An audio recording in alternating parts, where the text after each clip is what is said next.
உங்கள் இல்லங்களில் வந்து உங்கள் உள்ளங்களை உயிர்ப்பிப்பது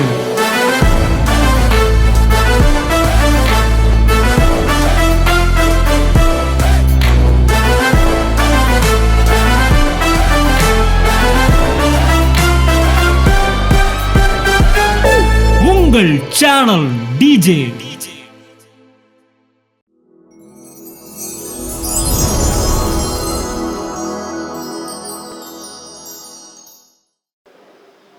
இயேசு கிறிஸ்துவ நாமத்தினாலே வாழ்த்துக்கள். இந்த நாளில் இந்த மத்தியிலே தீபாஸ்ரீ அவங்களும் அவங்க அம்மா வந்திருக்கிறாங்க. தேவன் தான் அன்பு மகளுக்கு செய்த ஒரு பெரிய ஒரு அற்புதத்தை குறித்து அவங்க சாட்சியாக சொல்ல போகிறாங்க. அவங்களோட ஃபேஷியல் பேரலைசிங் முகவாதம் அதில் வந்து அவங்க பாதிக்கப்பட்டிருந்தாங்க. பல மாதங்களாக எவ்வளோ மருத்துவத்தில் போய் சுகமாகலை. கர்த்தர் அவங்களுக்கு எப்படி சுகத்தை கொடுத்தார் என்பதை அவங்க சொல்லுவாங்க. அவங்களும் அவங்க அம்மாவை இணைந்து நீங்கள் கேளுங்கள். ஒருவேளை இதே போன்ற பிரச்சனை நீங்கள் இருப்பீர்கள் என்றால் உங்கள் வாழ்க்கையில் அந்த பிரச்சனைக்கான அற்புதத்தை கர்த்தர் உங்களுக்காக இந்த சாட்சி நேரத்தில் கட்டவிழ்ப்பார். சகோதரி சொல்கிற சாட்சியை கேட்போம். என் பேர் தீபாஸ்ரீ. எனக்கு 3 இயர்ஸ் பேக் வந்து ஃபேஷியல் பேரலைஸ்னு ஒரு டிசீஸ் வந்துச்சு. எப்படி வந்துச்சுன்னா மழையில் நனைஞ்சதுனால வந்துச்சு. வந்து நோய் எதிர்ப்பு சக்தி இல்லாதவங்களுக்கு ஒரு 30 ஏஜுக்கு மேலே 40 வயசுக்கு மேலே அவங்களுக்கு தான் வரும்னு சொன்னாங்க. எனக்கு அப்போ 19 வயசு தான் ஆச்சு. பார்த்தோன்னே டாக்டர்ஸ் எல்லாருமே ஷாக் தான். இந்த வயசில் ஒரு பொண்ணுக்கு இப்படிலாம் வரக்கூடாது அப்படின்னு சொல்லிட்டு ட்ரீட்மெண்ட் டெய்லி பண்ணணும் அப்படின்னு சொல்லிட்டு பண்ணிக்கிட்டே இருந்தாங்க. எப்படின்னா கூல்ட்ரிங்க்ஸ் குடிக்கக்கூடாது, மழையில் நனையக்கூடாது, காற்றே உடம்புல படக்கூடாது, குளிர் காற்றுலாம் படக்கூடாது அப்படின்னு சொன்னாங்க. இந்த சைடே ஒர்க் ஆகாது, நரம்பு வந்து வேலை செய்யாது, கண்ணு 3 நாள் திறந்தே இருக்கும், வாய் பேச முடியாது, இந்த சைடு மட்டும்தான் பல்லு தெரியும், இந்த சைடு பல்லு தெரியாது, காது சரியாக கேட்காது, பேசும்போது சரியாக பேச முடியாது. 4 மாதமாக அந்த டிசீஸ் இருந்துச்சு. ரொம்ப கஷ்டப்பட்டேன். வீட்டில் கதவை சாத்தியே இருக்கும், எக்ஸசைஸ் பண்ணிக்கிட்டே இருக்கணும், புருவத்தை தூக்கிட்டு அந்த மாதிரி நிறையா பண்ணி ரொம்ப அழுதுகிட்டே இருப்பேன். எனக்கே இந்த மாதிரிலாம் ஆச்சு அப்படி ரொம்ப கஷ்டப்பட்டு அழுதுகிட்டே இருப்பேன். நாங்கள் ஹிந்து தான். அப்போ ட்ரீட்மெண்ட் பண்ணுறதுக்கு காசு இல்லைன்னு சொல்லிட்டு ட்ரீட்மெண்ட் விட்டுறலாம் அப்படின்னு அப்பா சொல்லிட்டாங்க. 4 மாதமாக போயிட்டு திடீர்னு விட்டோம்னா ஒரு நாள் விட்டாலும் எனக்கு ரொம்ப ப்ராப்ளம் ஆயிரும் சொன்னாங்க. என்ன பண்ணாலும் தெரியாமல் விட்டுட்டு வந்துட்டோம். வந்து நான் அன்றைக்கி நைட் என்ன பண்ணால் சூசைட் பண்ணல, என்னால் இருக்க முடியாது, இதோட வாழ முடியும்னு சொல்லிட்டு சூசைட் பண்ணலாம் அப்படி தான் நான் இருந்தேன். அப்போ தான் ஜஸ்ட் நான் இது யூடியூப்பில் நான் அப்போ தான் ஃபஸ்ட் டைம் நான் பார்த்தேன்.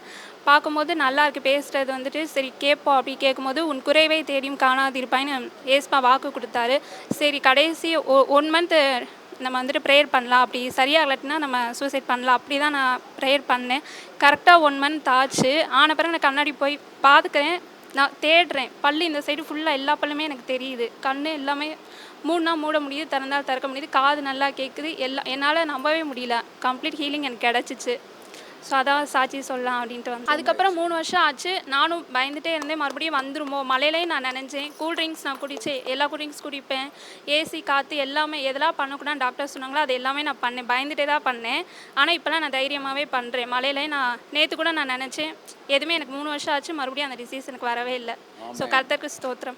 அவர் ஒருக்க கூட மழையில் நினைக்கணும்னு தான் சொன்னார். டாக்டர் சொன்னார் இனிமேல் மழை தண்ணியில் எதுவுமே நினைக்கூடாது, கூலிங்ஸ் எதுவுமே சாப்பிடக்கூடாது அப்படின்னு. நாங்கள் என்னடா பொண்ணுக்கு இப்போ இப்படி இருக்குது அப்படின்னு பயந்துகிட்டே இருந்தேன். ஆனால் கர்த்தரை என் பொண்ணு நம்பிச்சு கை விடலை. இன்றைக்கி என் பொண்ணு இன்றைக்கி நல்லபடியாக இருக்குது. ரொம்ப சோஸ்திரம் ஏசப்பட்டு. கர்த்தர் நல்லவருமா. இந்த அற்புதத்தை கர்த்தர் உங்களுக்கு செஞ்சுருக்கிறாரு பாருங்கள். ட்ரீட்மெண்ட்டுக்கே வந்து பணம் இல்லாத மாதிரி ஒரு சுச்சுவேஷனு. 250 ரூபா தான். அது கூட கொடுக்க முடியாமல் அவங்க அப்பாவுக்கு எனக்கு பிரச்சனை வந்துக்கிட்டே இருந்துச்சு. நான் டாக்டர் மூலிமா கூட நான் சண்டை போட போயிட்டேன். என்ன சார் எவ்வளோ நாளைக்கு சார் வர்றது அப்படின்னு. நீங்கள் பணம் கூட கம்மியாக கொடுங்க, ஆனால் டெய்லி வந்து ட்ரீட்மெண்ட் எடுத்து ஆகணும் அப்படின்னு. எங்களுக்குள்ள பிரச்சனையில் இந்த பொண்ணு உட்காந்து அழுதுகிட்டு நான் பைப்பிலே எடுத்துகிட்டு வா ஏசப்பா நான் பார்த்துக்கிறேன் அப்படின்னு ஏசப்பா நம்பி போச்சு. அவர் கை விடலை. என் பொண்ணை நல்லபடியாக காப்பாற்றி கொடுத்துட்டார். அவருக்கு ரொம்ப சோஸ்தம். 2 நாள் ஊழல் ட்ரீட்மெண்ட் எடுக்காமல் இருந்தேன். எனக்கு ரொம்ப ப்ராப்ளம் ஆயிடுச்சு. அப்போ சொன்னாங்க ஒரு நாள் கூட நீ ட்ரீட்மெண்ட் விடவே கூடாது அப்படின்னு சொன்னாங்க. மாதுளம்பழம் ஒரு நாள் சாப்பிட்டப்ப பணம் சாப்பிட்டா கூட உனக்கு ரொம்ப ப்ராப்ளம் ஆகுது, நீ ட்ரீட்மெண்ட் மட்டும் கண்டிப்பாக விடவே கூடாதுன்னு சொன்னாங்க.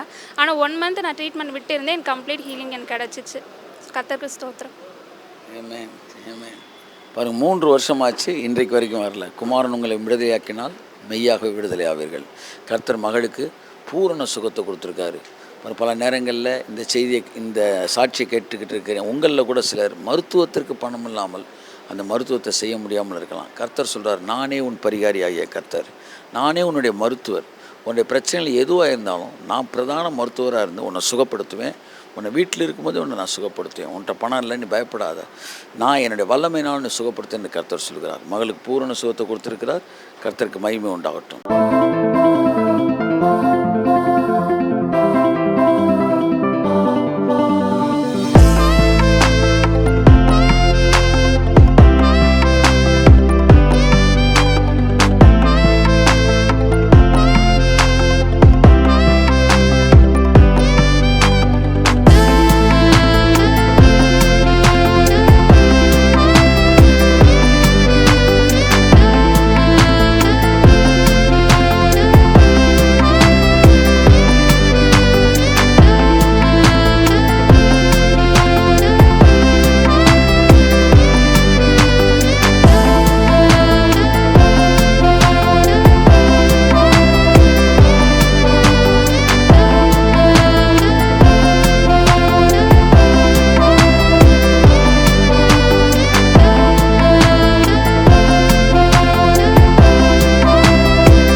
உங்கள் இல்லங்களில் வந்து உங்கள் உள்ளங்களை உயிர்ப்பிப்பது